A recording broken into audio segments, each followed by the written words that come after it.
નમસ્કાર, હું Gautamsinh Sudan, petition writer, Nadiad. હું આજે ખૂબ જ મહત્વપૂર્ણ બાબત જણાવવા જઈ રહ્યો છું, કારણ કે ઘણા સમયથી હું અહીંયા પિટિશન રાઇટર તરીકે નડિયાદમાં કામ કરું છું અને 2016થી કામ કરું છું, 2016-17થી. અને ઘણી બધી બાબત જાણવા મળી, જિંદગીમાં ઘણું શીખ્યા, સંઘર્ષ થયો. એક બુદ્ધિ વગરના એક કર્મચારીએ 2023માં નોટિસ ખોટી આપી અને મને 1 વર્ષ સુધી હેરાન કર્યો. મારે પ્રશાસનની સામે અરજીઓ કરવી પડી, અપીલો કરવી પડી અને લડવું પડ્યું, ફાઇટ કરવી પડી. એમાં ઘણી બધી મગજમારી થઈ. મોટા મોટા રાજકારણીઓને વચ્ચે એ માણસ લઈને આવેલો, પણ એનાથી કશું મારો આ મૂછનો વાળ પણ હલ્યો નહીં. પણ કહેવાનો મતલબ એવો છે કે આ બધી સંઘર્ષ કર્યા પછી હજી બી આપણે આ દુનિયાની અંદર આ લોકો સામે આ જે ખોટા માણસો છે, જે મને પરાસ્ત કરવા ફરી રહ્યા છે, પણ એમનાથી કશું મારું થવાનું નથી. બરોબર છે. ભગવાન તો દરેકનો છે. બરોબર. એટલે ઈશ્વર તો દરેક જગ્યાએ સર્વત્ર અત્ર તત્ર સર્વત્ર કણ કણમાં પત્તા પત્તા ઉપર ઈશ્વર સોપાયમાન છે.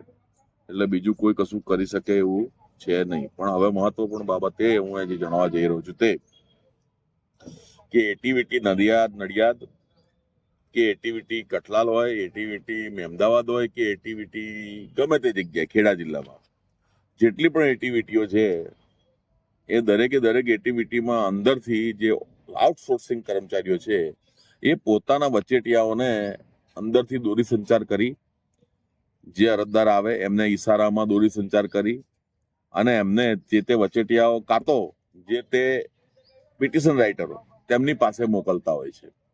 હવે જે અન્ય પિટિશન રાઇટરો બેસીને કામ કરતા હોય છે એમની જોડે અન્યાય થાય છે. બરાબર.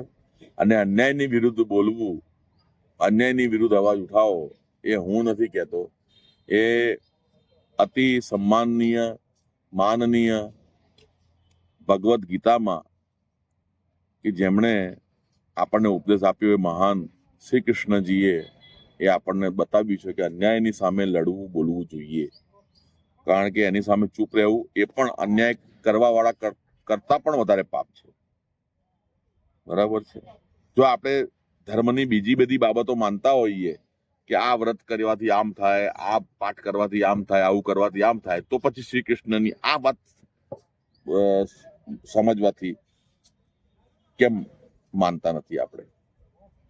એટલે કહેવાની બાબત શું છે, મૂળ મુદ્દો, પાયાની બાબત કે નડિયાદ એટીવીટી સેન્ટરમાંથી અમુક અરજદારો હોય છે, જે લોકો આવતા હોય છે, એમને દોરી સંચાર થાય છે કે ફલાણા પિટિશન રાઇટર પાસે જાઓ અને ત્યાં કામ કરાવો, કાં તો ફલાણા વચેટિયા પાસે જાઓ ત્યાં જઈને કામ કરાવો. એટલે લોકો ત્યાં જાય છે, એમાંથી પાછો પેલો 150-200 રૂપિયા લઈ લે, એમાંથી 50 રૂપિયા કટ પેલો મોકલવા વાળાને આપે. એટલે આખો દિવસ આ રીતે ભ્રષ્ટાચાર ચાલે છે. અને આ બાબતે ઘણી વખત અમે લેખિતમાં આપ્યું, અધિકારીઓને જણાવ્યું પણ મૌખિક.